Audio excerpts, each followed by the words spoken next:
আমরা দেবরিগড়ে bison block বুক করেছিলাম।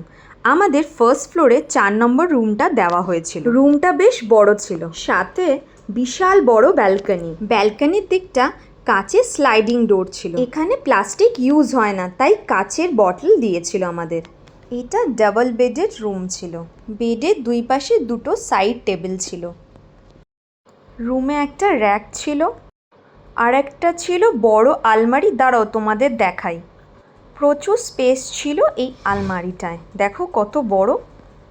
বাথরুমটাও ছিল বিশাল বড়। স্নানের জন্য সেপারেট সেকশন ছিল। বাথরুমে গিজারেরও ব্যবস্থা ছিল। চলো এবার তোমাদের রুমের বেস্ট ফিচারটা দেখাই। এই হলো রুমের ব্যালকনি। তুমি বেডে শুয়ে থেকে ব্যালকনির বাইরে দেখতে পাবে। ব্যালকনিতে বসার জায়গা ছিল। এখানে বসে থেকেই তোমার সারা দিনটা কেটে যাবে। ব্যালকনিটা ছিল পুরো কাঁচ আর নেট দিয়ে ঢাকা। এখান থেকে তোমরা হীরাকুদ ড্যামের জল আর জঙ্গল দুটোই দেখতে পাবে। এই যে দেখতে পাচ্ছ, এদিকটা পুরোটাই জঙ্গল। ব্যালকনি থেকেই আমরা প্রচুর পশু আর পাখি দেখেছি।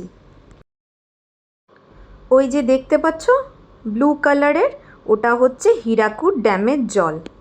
এখানে নেট দেওয়ার কারণ হলো পাখি আর হনুমান যাতে না ঢুকতে পারে। দাঁড়াও তোমাদের একবার জানলা খুলে পুরো ভিউটা দেখাই। এই দেখো, এদিকটা পুরো জঙ্গল। আমরা এখান থেকে স্পটেড ডিয়ার, বুনো শুয়োর, বাইসন, হনুমান আর নানা ধরনের পাখি দেখেছি।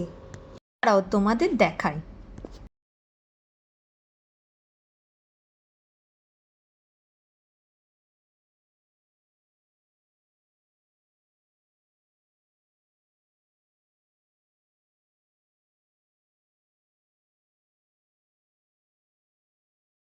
এবার তোমাদের ব্যালকনি দিয়ে পুরো রুমটা দেখাই।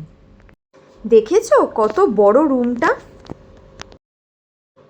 আর সিলিংটা দেখো কত উঁচু। দেবরিগড়ে এলে বাইসন ব্লকই বুক করো।